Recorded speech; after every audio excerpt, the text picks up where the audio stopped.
morning, this is Sarah, your Make It Monday librarian. Today we're going to do a Make It morning with stuff that you have around the house. We're going to make whipped coffee, which you may have seen all over the internet, but we're going to try it here ourselves.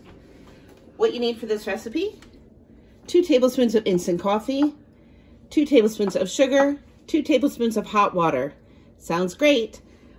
I recommend using a tall container to whip it in. I did a test run of this in a bowl. Trust me, my kitchen is now clean. So you'll dump in the 2 tablespoons of the coffee, 2 tablespoons of the sugar, 2 tablespoons of hot water. This is just hot from the tap. And then the only special tool you'll need for this is a whisk on an immersion blender. Or if your cookie maker has that as well, you can do that. It will knock your arm off if you try and do it without an electric tool.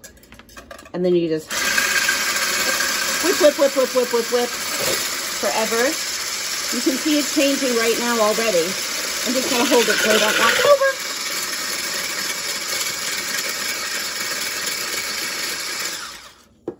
It's getting there, but not quite. You want it to look like whipped cream. And look at the bottom. See how it's changing color again?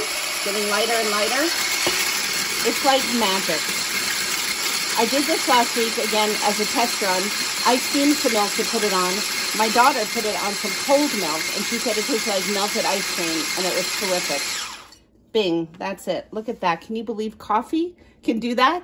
It really is fun. So look, through the magic of internet, I have it right here, and you just dump the coffee in. Here's my spoon drawer. Take it out, put it in your milk, stir it up, and enjoy.